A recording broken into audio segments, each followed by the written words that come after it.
નમસ્કાર વિદ્યાર્થી મિત્રો, અહીંયા આપણે સેકન્ડ આપણે નવું ચેપ્ટર આપણે સ્ટાર્ટ કરીએ છીએ દ્રાવણ, જેને આપણે સોલ્યુશન તરીકે આપણે ઓળખીએ છીએ. તો વિદ્યાર્થી મિત્રો, અહીંયા આપણે અગાઉ આપણે જાણીએ છીએ પ્રમાણે કે દ્રાવણ એટલે શું, કે બે કે તેથી વધુ પદાર્થો મિશ્ર થઈ આપણને સમાન મિશ્રણ બનાવે છે, જેને આપણે દ્રાવણ તરીકે ઓળખીએ છીએ. એટલે કે એક દ્રાવ્ય અને એક દ્રાવક બંને મિશ્ર થઈ આપણને દ્રાવણ બનાવે છે. તો એ આપણે દ્રાવણ માટે આપણે ડેફિનેશન લખીએ આપણે કે બે કે તેથી વધુ પદાર્થો મિશ્ર થઈ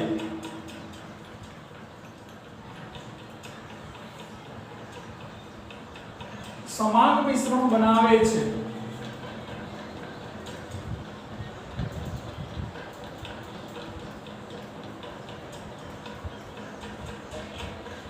તેને દ્રાવણ કહે છે.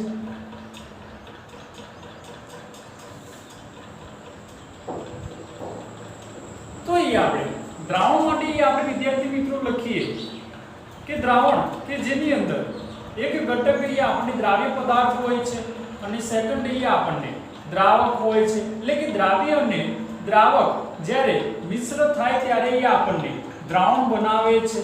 તો દ્રાવ્ય એટલે શું, કે જેનો જથ્થો આપણે શોર્ટમાં આપણે કહીએ કે જેનો જથ્થો ઓછો હોય તેને આપણે દ્રાવ્ય તરીકે ઓળખવામાં આવે છે, અને જેનો જથ્થો વધુ હોય એને આપણે દ્રાવક તરીકે આપણે ઓળખીએ છીએ વિદ્યાર્થી મિત્રો. તો એ આપણે દ્રાવ્ય અને દ્રાવક બંને મિશ્ર થઈ આપણને દ્રાવણ બનાવે છે. દ્રાવ્ય કે જેને આપણે કહીએ છીએ કે જેનો જથ્થો ઓછો હોય એને આપણે દ્રાવ્ય તરીકે ઓળખવામાં આવે છે, અને જેનો જથ્થો વધુ હોય તેને આપણે દ્રાવક તરીકે આપણે ઓળખીએ છીએ. તો એ આપણે સેકન્ડ પોઈન્ટ્સ ની અંદર આપણે વાત કરીએ કે સમાન મિશ્રણમાં રહેલા ઘટક કણોના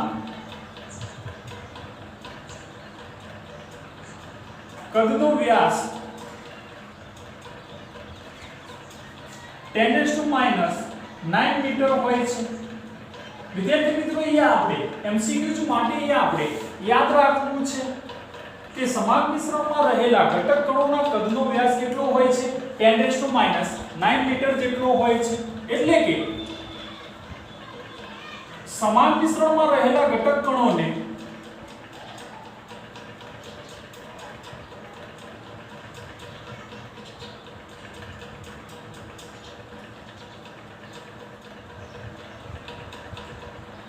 ભૌતિક પદ્ધતિઓ જેવી કે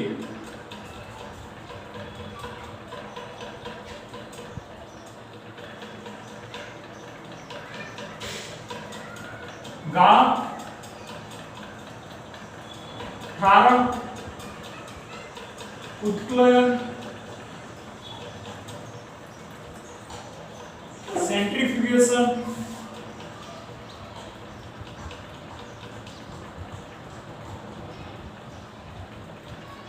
વગેરે પદ્ધતિઓ દ્વારા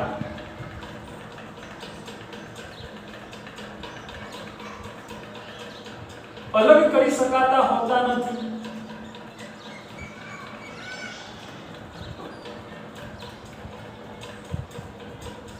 તો વિદ્યાર્થી મિત્રો, આપણે વાત આપણે કરી છે એ પ્રમાણે કે સમાન મિશ્રણમાં રહેલા ઘટક કણોના કદનો વ્યાસ આપણને 10⁻⁹ મીટર જેટલો હોય છે.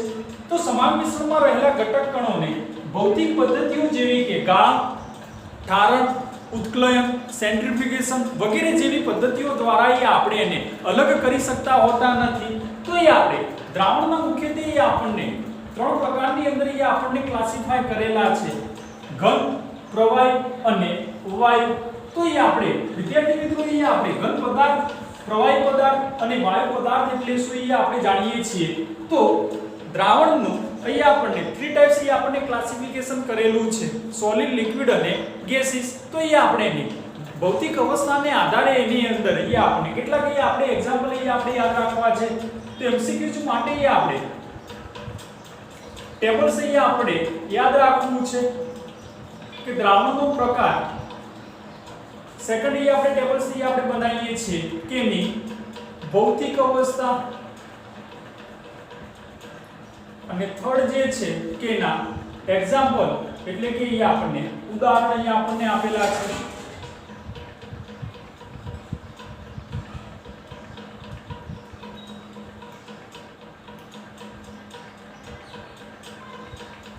તો ભૌતિક અવસ્થાની અંદર અહીંયા આપણે દ્રાવ્ય અને દ્રાવક બંનેની ભૌતિક અવસ્થાને આધારે અહીંયા આપણને કેટલાક એક્ઝામ્પલ અહીંયા આપણને આપેલા છે. તો ફર્સ્ટ અહીંયા આપણે ટાઇપ્સની અંદર અહીંયા આપણે વાત કરીએ કે ઘન દ્રાવણ છે. તો ઘન દ્રાવણની અંદર જો દ્રાવ્ય તરીકે ઘન હોય અને દ્રાવક તરીકે પણ જો ઘન હોય તો એના માટે અહીંયા આપણે એક્ઝામ્પલ અહીંયા આપણે કન્સિડર કરીએ કે કોપર અને જસતમાંથી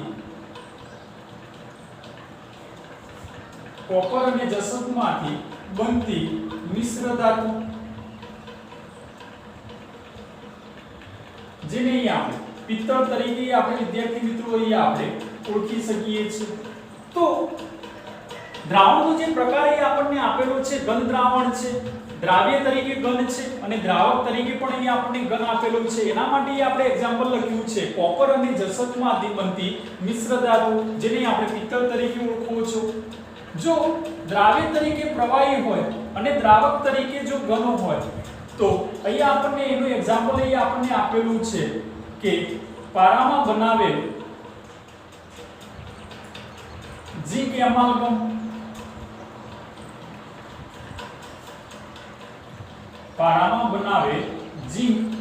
એમાલ્ગમ કે જેને આપણે વિદ્યાર્થી મિત્રો અહીંયા આપણે સરસ તરીકે ઓળખો છો, જેને ઝીંક સરસ તરીકે આપણે ઓળખીએ છીએ, અથવા તો સોડિયમ સાથેનો પારાનો સરસ અહીંયા આપણે સેકન્ડ એક્ઝામ્પલ લખી શકીએ છીએ. થર્ડ અહીંયા આપણે વાત કરીએ કે દ્રાવ્ય તરીકે જો વાયુ હોય અને દ્રાવક તરીકે જો ઘન હોય તો એના માટે અહીંયા આપણે એક્ઝામ્પલ અહીંયા આપણે લખી શકીએ છીએ કે H2 વાયુનું પેલેડિયમમાં અધિશોષણ.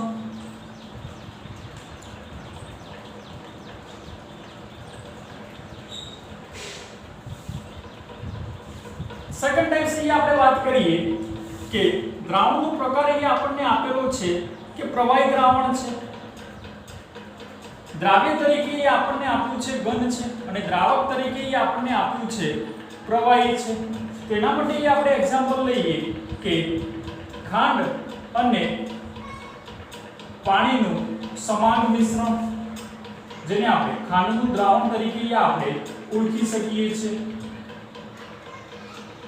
જો દ્રાવ્ય તરીકે પ્રવાહી હોય અને દ્રાવક તરીકે પણ જો પ્રવાહી હોય તો એના માટે આપણે એક્ઝામ્પલ લઈએ કે ઇથેનોલ એટલે કે આલ્કોહોલ અને પાણીનું સમાન મિશ્રણ. જો દ્રાવ્ય તરીકે આપણે વાયુ હોય અને દ્રાવક તરીકે જો પ્રવાહી હોય તો એ આપણે એક્ઝામ્પલ એના માટે આપણે લખી શકીએ છીએ કે CO2 વાયુનું પાણીમાં મિશ્રણ. અને થર્ડ આપણે પ્રકારની અંદર આપણે વાત કરીએ કે વાયુ દ્રાવણ છે એ આપણને તો દ્રાવ્ય તરીકે જો ઘન હોય અને દ્રાવક તરીકે જો એ આપણને વાયુ એ આપણને આપેલો હોય તો એના માટે આપણે એક્ઝામ્પલ લખી શકીએ છીએ કે કપૂરનું નાઇટ્રોજન વાયુમાં મિશ્રણ. જો દ્રાવ્ય તરીકે પ્રવાહી હોય અને દ્રાવક તરીકે જો વાયુ હોય વિદ્યાર્થી મિત્રો તો એના માટે આપણે એક્ઝામ્પલ લખી શકીએ છીએ ભેજવાળી હવા જેને આપણે મોઇસ્ચર તરીકે આપણે ઓળખી શકો છો. અને દ્રાવ્ય અને દ્રાવક બંનેની ભૌતિક સ્થિતિ જોઈએ આપણે વાયુ એ આપણને આપેલું હોય તો H2 અને O2 વાયુનું મિશ્રણ. તો વિદ્યાર્થી મિત્રો આપણે આજે આપણને ટેબલ્સ આપણને આપેલું છે જે તમારે MCQ માટે આપણે યાદ રાખવાનું છે કે દ્રાવણના પ્રકાર અહીંયા આપણને ત્રણ અહીંયા આપણને આપેલા છે, ઘન, પ્રવાહી અને વાયુ. તો એની આપણને ભૌતિક સ્થિતિ આપણને આપેલી છે. દ્રાવ્ય અને દ્રાવક બંનેની ભૌતિક સ્થિતિને આધારે અહીંયા આપણે કેટલાક એક્ઝામ્પલ અહીંયા આપણે લખેલા છે, જે તમારે MCQs માટે અહીંયા આપણે યાદ રાખવાના છે. તો નેક્સ્ટ પોઈન્ટ ની અંદર આપણે વાત કરીએ કે જ્યારે દ્રાવ્ય અને દ્રાવક બંને જ્યારે આપણને મિશ્ર થાય છે ત્યારે આપણને વિદ્યાર્થી મિત્રો આપણને દ્રાવણ આપણને મળે છે. તો દ્રાવ્ય અને દ્રાવકની વચ્ચે જ્યારે પ્રબળ આકર્ષક આંતરક્રિયા થાય છે ત્યારે જ આપણને દ્રાવણ બને છે. તો આપણે નેક્સ્ટ પોઈન્ટ ની અંદર આપણે લખી શકીએ કે જ્યારે દ્રાવ્ય અને દ્રાવક વચ્ચે પ્રબળ આકર્ષક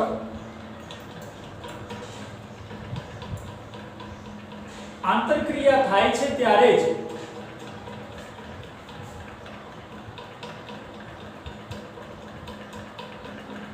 દ્રાવણ બને છે. ફોર એક્ઝામ્પલ તરીકે આપણે વાત કરીએ કે ઇથેનોલ એટલે કે આલ્કોહોલ, ઇથેનોલ અને પાણીના અણુ વચ્ચે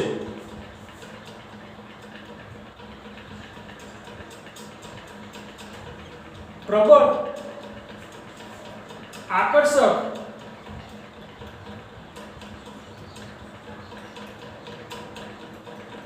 આંતરક્રિયા થાય છે તેથી દ્રાવણ બને છે.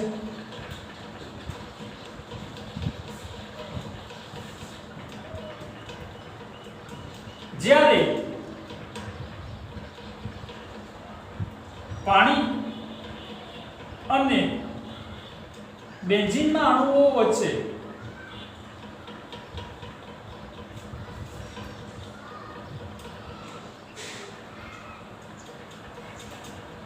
આંતરક્રિયા ન થતી હોવાથી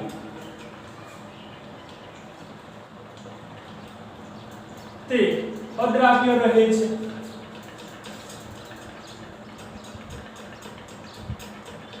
તો વિદ્યાર્થી મિત્રો આપણે જે વાત કરી છે એ પ્રમાણે કે જ્યારે દ્રાવ્ય અને દ્રાવક બંને જ્યારે આપણને મિશ્ર થાય છે ત્યારે જ આપણને દ્રાવણ બને છે. એટલે કે ફોર એક્ઝામ્પલ તરીકે આપણે વાત કરીએ કે ઇથેનોલ અને પાણીના અણુઓ વચ્ચે આપણને જ્યારે પ્રબળ આકર્ષક આંતરક્રિયા થાય છે ત્યારે એમની વચ્ચે આપણને દ્રાવણ બને છે. જ્યારે પાણી અને બેન્ઝીનના અણુઓ વચ્ચે આપણને પ્રબળ આકર્ષક આંતરક્રિયા થતી નથી તેથી તેઓ પાણીની અંદર આપણને અદ્રાવ્ય રહે છે. એટલે કે દ્રાવણ બનાવવા માટેની આપણને કેટલીક આપણે લાક્ષણિકતાઓની અંદર આપણે વાત કરીએ કે ક્યારે આપણને દ્રાવણ બને છે. તો દ્રાવણ બનાવવા માટે આપણે એની કેટલીક લાક્ષણિકતાની અંદર આપણે વાત કરીએ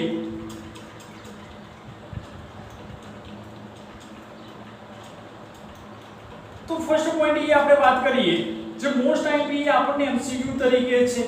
જેમ OH સમૂહની સંખ્યા વધુ હોય, જેમ OH સમૂહની સંખ્યા વધુ તેમ દ્રાવ્યતા વધુ હોય. તો વિદ્યાર્થી મિત્રો આપણે ફર્સ્ટ પોઈન્ટ ની અંદર આપણે યાદ રાખવું છે કે જેમ OH સમૂહની સંખ્યા જેમ વધુ હોય છે તેમ પાણીમાં દ્રાવ્યતા એની વધુ હોય છે. ફોર એક્ઝામ્પલ તરીકે આપણે વાત કરીએ કે આપણને ઇથેનોલ આપણને આપ્યું છે. સેકન્ડ આપણે એક્ઝામ્પલ લઈએ ઇથિલિન ગ્લાયકોલ છે.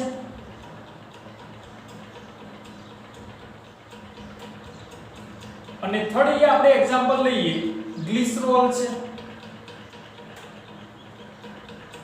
ઓકે, ઇથેનોલ કે જેની માટે આપણે ફોર્મ્યુલા લખીએ છીએ C2H5OH છે. ઇથિલિન ગ્લાયકોલ કે જેની માટે આપણે ફોર્મ્યુલા લખીએ છીએ CH2OH CH2OH. જ્યારે ગ્લિસરોલ માટે આપણે ઇક્વેશન લખીએ છીએ CH2OH CHOH CH2OH. જેને પ્રોપેન 1 2 3 ક્રાયોલ તરીકે આપણે ઓળખીએ છીએ. તો આપણે કેરેક્ટરની અંદર આપણે વાત કરીએ છીએ એમ કે જેમ OH સમૂહની સંખ્યા વધુ હોય છે તેમ એની પાણીની અંદર દ્રાવ્યતા વધુ હોય છે. તો ઇથેનોલની અંદર આપણને OH સમૂહની સંખ્યા આપણને 1 આપેલી છે, જ્યારે ઇથિલિક ગ્લાયકોલની અંદર આપણને 2 છે, જ્યારે ગ્લિસરોલની અંદર આપણને 3 છે. તો સૌથી વધુ દ્રાવ્યતા જે છે અહીં આપણને ગ્લિસરોલની થશે. સેકન્ડલી આપણે લાક્ષણિકતાની અંદર આપણે વાત કરીએ કે ધ્રુવીય પદાર્થો ધ્રુવીય દ્રાવકમાં દ્રાવ્ય થાય છે.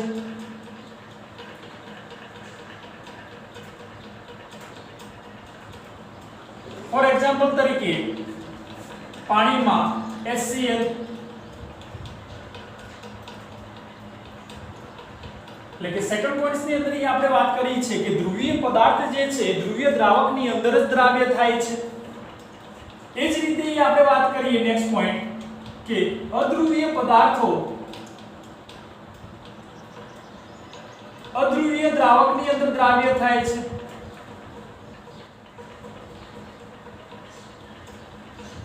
કે અધ્રુવીય પદાર્થો અધ્રુવીય દ્રાવકની અંદર દ્રાવ્ય થાય છે.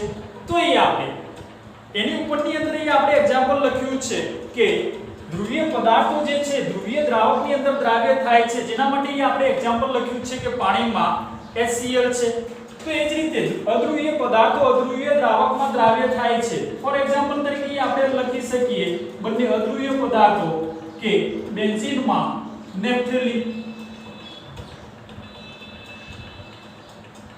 અને લાસ્ટ પોઈન્ટ ની અંદર આપણે વાત કરીએ કે મોટાભાગના અણીય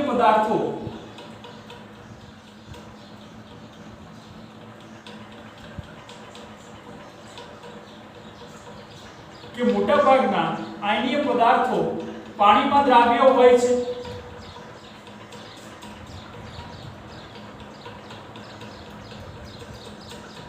કારણ કે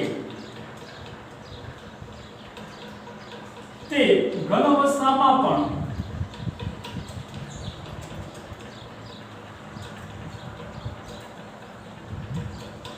આયનીય સ્વરૂપે હોય છે.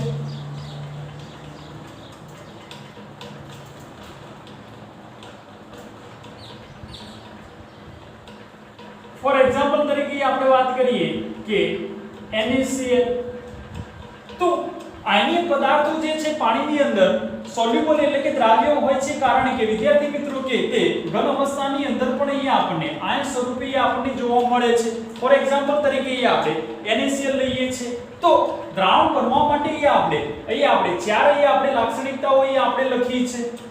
નેક્સ્ટ આપણે ડેફિનેશન આપણે વાત કરીએ કે જલીય દ્રાવણ એટલે શું અને બિનજલીય દ્રાવણ એટલે શું.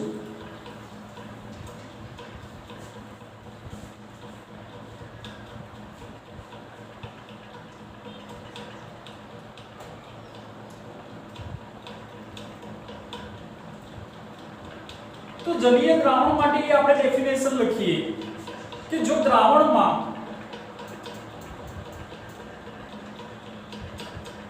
દ્રાવક તરીકે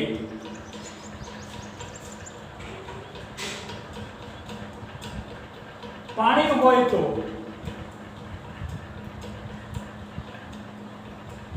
તેને જલીય દ્રાવણ તરીકે ઓળખવામાં આવે છે.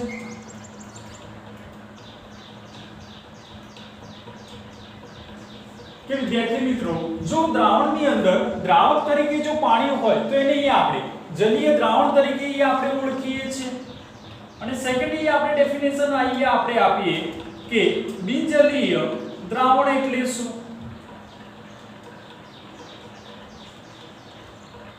તો જો દ્રાવણમાં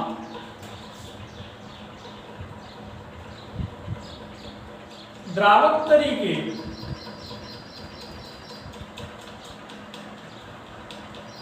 પાણી ન હોય તો તેને બિનજલીય દ્રાવણ કહે છે.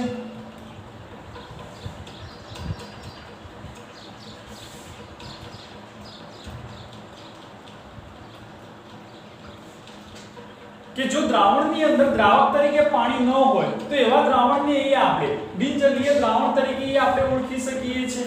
ફોર એક્ઝામ્પલ તરીકે આપણે વાત કરીએ કે બેન્ઝીન, ઈથર, કાર્બન ટેટ્રાક્લોરાઇડ વગેરે જે અહીં આપણે બિનજલીય દ્રાવણ તરીકે આપણે ઓળખી શકીએ છીએ. થર્ડ આપણે ડેફિનેશન ની આપણે વાત કરીએ કે મંદ દ્રાવણ એટલે શું?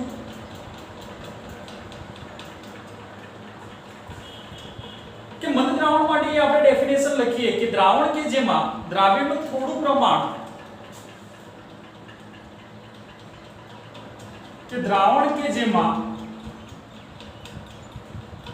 દ્રાવ્યનું થોડું પ્રમાણ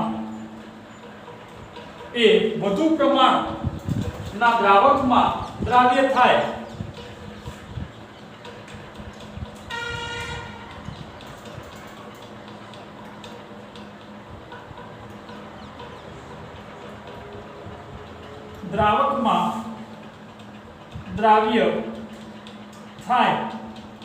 તેને આપણે મંદ દ્રાવણ તરીકે આપણે ઓળખીએ છીએ. કે દ્રાવણ કે જેમાં દ્રાવ્યનું ઓછું પ્રમાણ એ વધુ પ્રમાણ ધરાવતા દ્રાવકની અંદર દ્રાવ્ય થાય તેને આપણે મંદ દ્રાવણ તરીકે ઓળખવામાં આવે છે. અને લાસ્ટ આપણે ડેફિનેશન ની અંદર આપણે વાત કરીએ કે સાંદ્ર દ્રાવણ એટલે શું? તો એની અંદર આપણે વાત કરીએ કે દ્રાવણ કે જેમાં દ્રાવ્યનું વધુ પ્રમાણ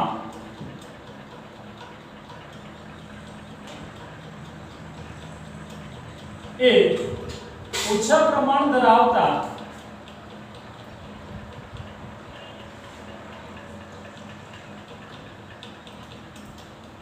દ્રાવકમાં દ્રાવ્ય થાય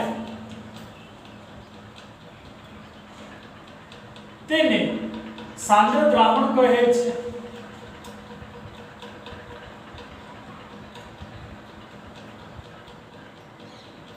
કે વિદ્યાર્થી મિત્રો આપણે સાંદ્ર દ્રાવણ માટે આપણે ડેફિનેશન લખી છે કે દ્રાવણ કે જેમાં દ્રાવ્યનું વધુ પ્રમાણ એ ઓછા પ્રમાણ ધરાવતા દ્રાવકની અંદર દ્રાવ્ય થાય તેને આપણે સાંદ્ર દ્રાવણ તરીકે ઓળખીએ છીએ. તો વિદ્યાર્થી મિત્રો આપણે આજના લેક્ચરની અંદર આપણે ચેપ્ટર 2 ની અંદર આપણે ઇન્ટ્રોડક્શન ની અંદર આપણે વાત કરી છે અને દ્રાવણના કેટલાક પ્રકાર અને એની લાક્ષણિકતા વિશે આપણે સમજૂતી પ્રાપ્ત કરી છે. Thank you.